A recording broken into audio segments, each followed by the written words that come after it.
Assalamualaikum warahmatullahi wabarakatuh. Innal hamdalillah nahmaduhu wa nasta'inuhu wa nastaghfiruh wa na'udzu billahi min syururi anfusina wa sayyiati a'malina may yahdihillahu fala mudhillalah wa may yudlil fala hadiyalah. Asyhadu an la ilaha illallah wa asyhadu anna Muhammadan abduhu wa rasuluh la nabiyya ba'dah. Hadirin pemirsa yang dirahmati oleh Allah Subhanahu wa taala, suatu ketika dalam sebuah majelis Rasulullah bersama para sahabat berkumpul bersama sahabat. Kemudian Rasulullah tiba-tiba menyampaikan sesuatu yang ternyata menjadi wasiat Rasulullah. Rasulullah menyampaikan, barang siapa yang bisa mengamalkan ini dan bisa menyebarkannya, maka di surga nanti jauhnya hanya antara ibu jari dengan telunjuk jari. Saya ulangi, kalau bisa mengamalkannya dan bisa menyampaikan kepada masyarakat, maka di surga nanti jaraknya bersama Rasulullah hanya dari ibu jari sampai telunjuk. Hadirin dirahmati oleh Allah Subhanahu wa taala, apa yang membuat istimewa dari wasiat ini? Sampai-sampai yang mengamalkan, sampai-sampai orang yang menyebarkannya bisa dijamin oleh Rasulullah bahwa hanya sepanjang jarak antara ibu jari dengan telunjuk jari. Ternyata ada 5 hal, hadirin yang dirahmati oleh Allah Subhanahu wa taala. Yang pertama, ittaqil maharima takun a'badan nas.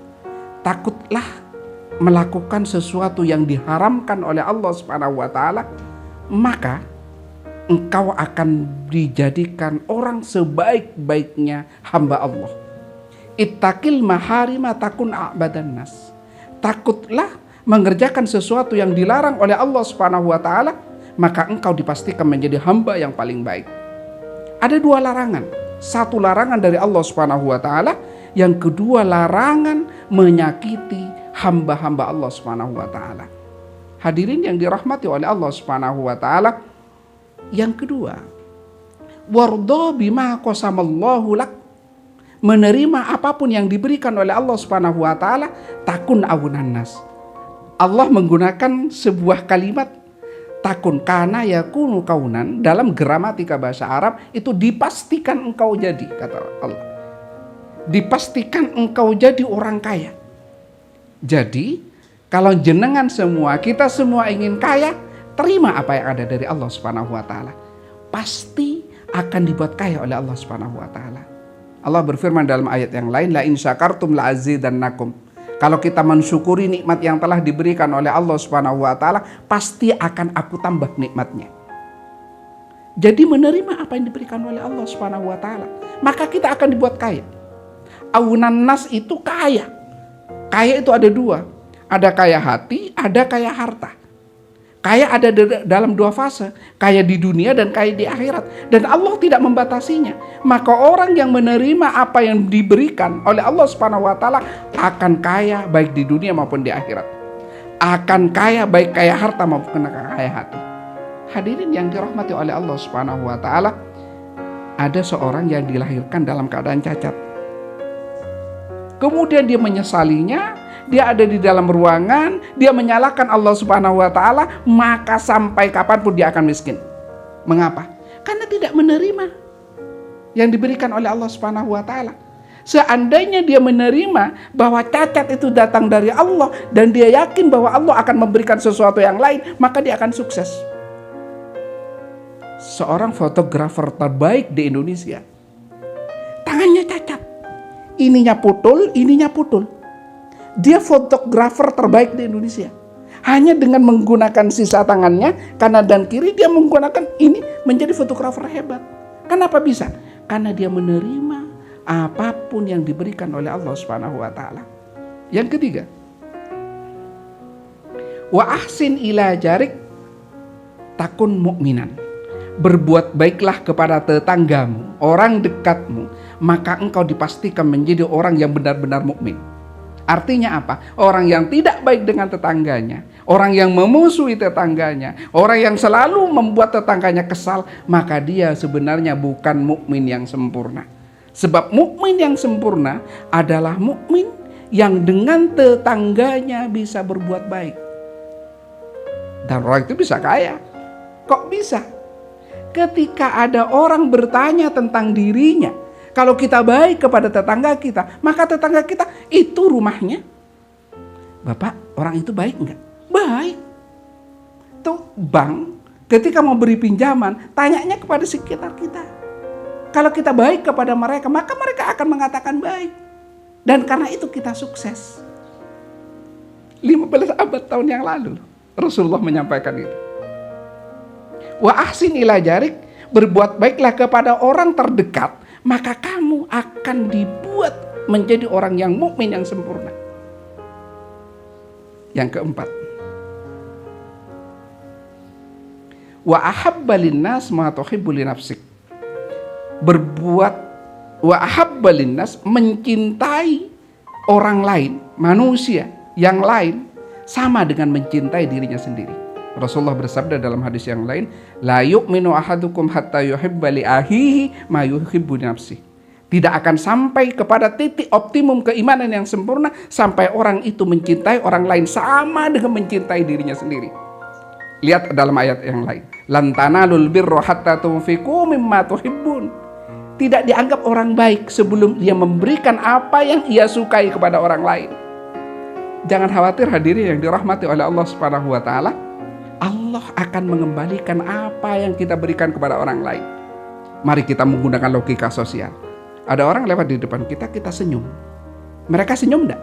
Senyum. Kita bentak, "Bu, senyum kepada saya." Enggak.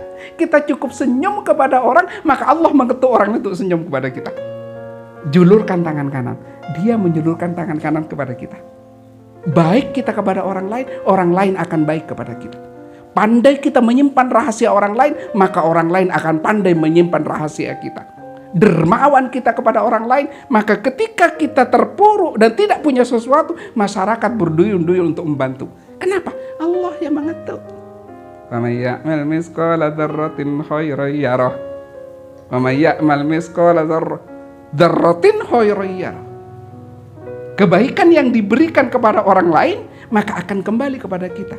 Lebih ekstrim lagi surat Al-Baqarah, hadis yang dirahmati oleh Allah Subhanahu wa taala, barang siapa yang berbuat baik 1, maka dikembalikan 7. Fi kulli sumbulatin mi'atu habbah. 7 kali lipat.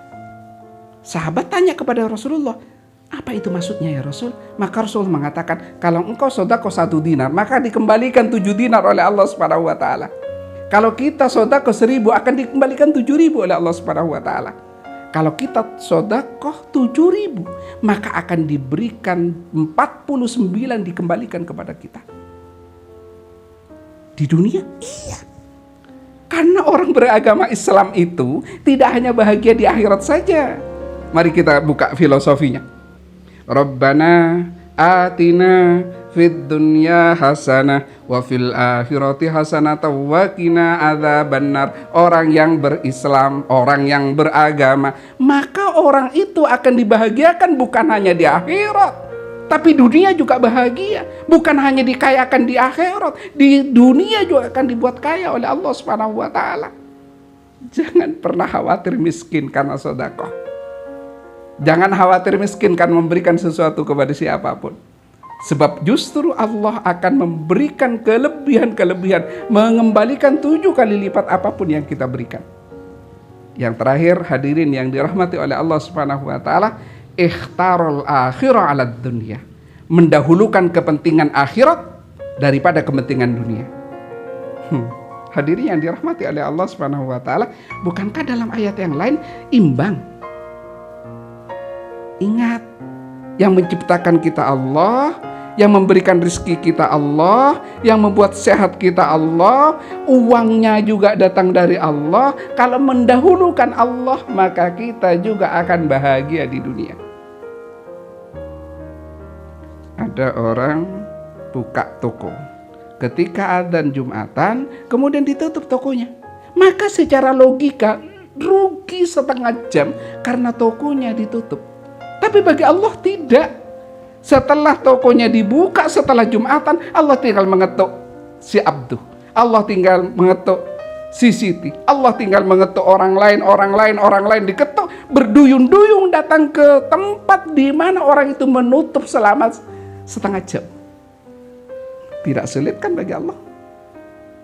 Assalamualaikum warahmatullahi wabarakatuh.